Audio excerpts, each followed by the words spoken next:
Hi,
Good afternoon, Lily. How are you?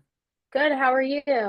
I am quite well. I'm going to go ahead and just go right into the interview and we'll get started. And then I'll give you feedback later this afternoon via a separate note taking and everything else. I'll give you feedback on that one. Okay. Great, thank you. You're quite welcome. Well, Lily, welcome. I'm proud of, excuse me, I'm glad that you're here with us on the interview cycle. So do me a favor, tell me a little bit about yourself. So currently I'm in graduate school at Tulane University. I'm in an accelerated master's program, getting my master's in behavioral health psychology. I also went to Tulane University for undergrad. I majored in psychology and early childhood education.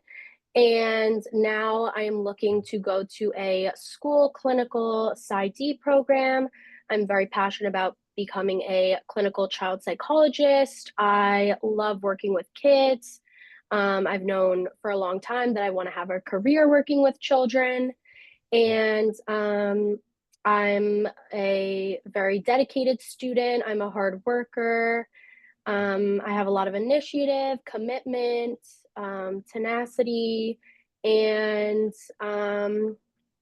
that's about it. All right. Excellent. I'm glad to hear that process and where you've come from and where you're going. It kind of goes into my next question. It was going to be a direct question, but now I'm going to kind of add it to what you just said there. So the question was going to be, why do you want to be a clinical or counseling psychologist? But also now, why do you want to be that for the space that you're going to? Why is it you want to be a clinical or counseling psychologist? So, I want to be a clinical psychologist because I am very passionate about helping children who have experienced trauma in the developmental stages of their lives. That comes from both personal experiences, also educational and clinical experiences.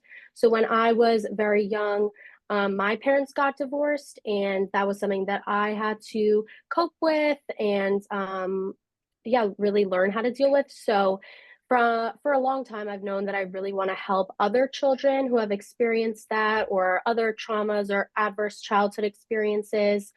Um, and then as an undergrad, I really loved all of my courses in psychology, so I decided to further my education and um, I got accepted into this accelerated master's program. And now my classes are much more specialized. So I'm really learning a lot more about assessments, which I've developed a passion for, and evidence-based interventions, health psychology.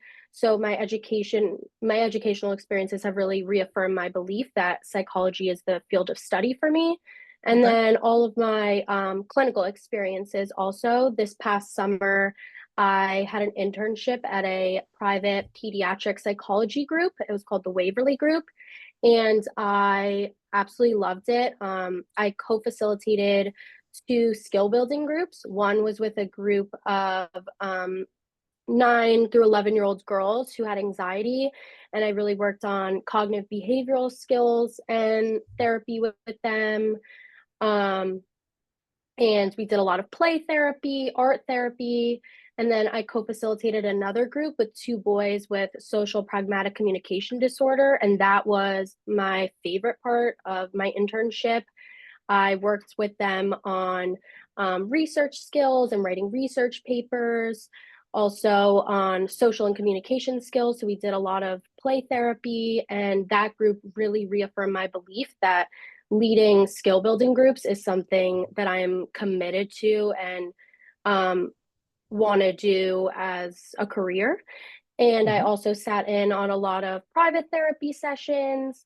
Um, I sat in on assessments, and really, that was the first time that I experienced assessments and that I developed my love and passion for them and realized that I need to get licensed in order to um, conduct assessments in the future with children. And I sat in on weekly supervision with the team of psychologists at the group and realized that this is what I see as my future career and that this is really the only career path for me.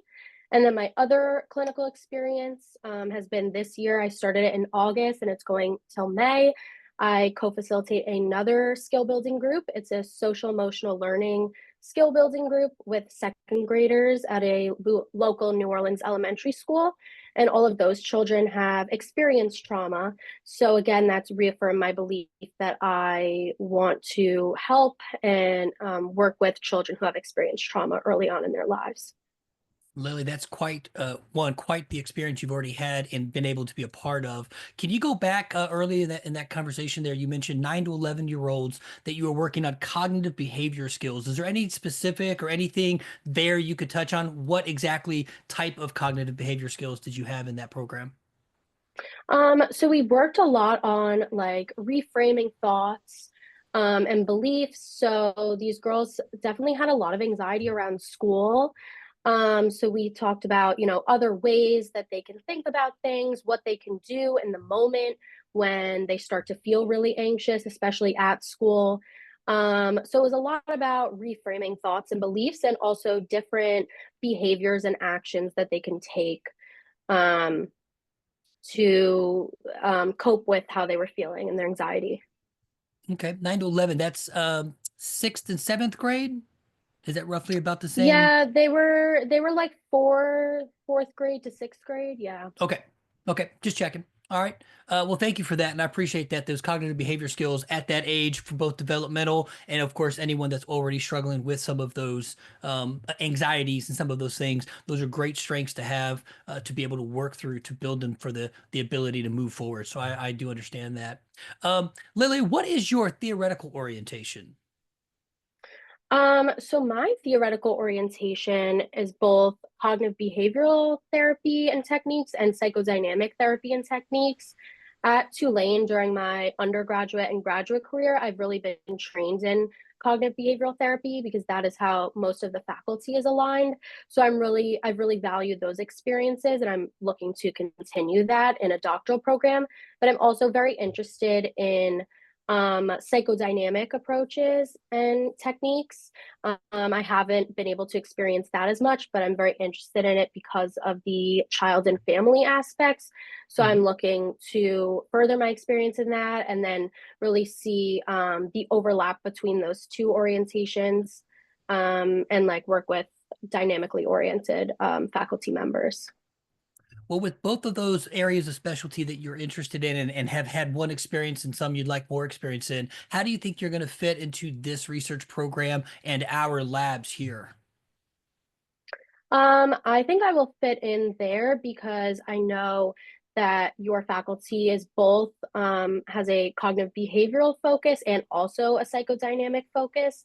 So I know I will have a lot of educational experiences in both theoretical orientations and also internship and externship experiences in both theoretical orientations. So I'm really looking to further my experiences in both of those. And then I really appreciate that your faculty is so dynamically oriented. So I don't have to choose one or the other, and I can really immerse myself in both orientations. Lily, it sounds like you've had a wonderful direction for yourself, that you knew kind of where you were starting and where you're going in your career, both your educational as well as your towards your actual physical career here when you finish your schooling. What type of continued education, what type of continued thought process do you have once you were to finish a program and then turn yourself into the space that you're wanting to go? What type of continued education do you see yourself having? So I definitely want to complete this school clinical child psychology program, so I can get more educational and clinical experiences. After I complete this doctoral program, I want to become licensed as a clinical psychologist and I want to practice.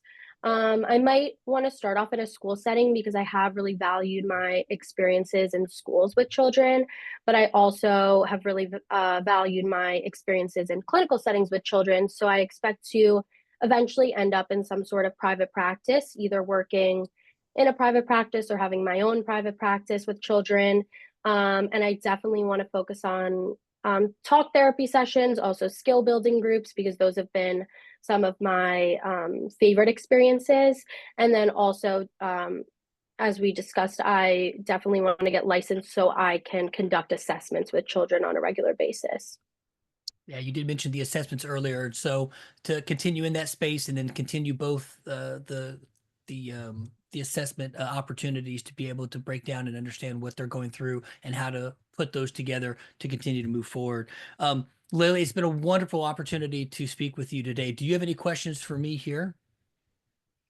I was wondering, I know that you have a very high APA accredited internship match rate, so I was wondering how many students get their first or second choice for their internship. Great question. You know, I can't answer that, but that is a great question. I like where that's going, to put it back on them to say, hey, there's X amount of people that are going to be a part of this application process. How many are actually going to get through and get seen and get pulled? Okay, great question. Why that question? This is still part of it, but I want to know, just between you and me, why did you choose that question for the response here? Because I know that they do have a very high match rate for internships, but I want to know if like students are happy where they end up because they can obviously get matched somewhere. But I have spoken to my advisor about this, that just because a high percentage are getting matched doesn't mean that they like where they're ending up. I like that. Is there any way to find that information out from members who have gone through the program? Not the people who are hiring, but do you know any other members who have gone through? Do you have that kind of data? Um, so online they only say like their match percentage. They don't say like the choices. I do know someone who's in the program currently, Okay. but she hasn't finished the program. She's in her first year. And then I know that the first part of the interview is speaking with students and doing a Q&A with them, but they haven't finished the program. They're still in it. Okay. Yeah, I didn't know if there was just data out there. In our apprenticeship program, we both keep track and maintain for about 3 years where they start, where they finish, and then where they go after 2 years after our program. We track some of those things with them. So I didn't know if maybe other people who had been through this program, had they been able to give that kind of feedback, or could you hunt him or her down and directly ask them, hey, Mm, what did that look like for them? That's all. I was just wondering. got it. Okay. I've got feedback. I'm gonna just stop the recording real quick. Okay.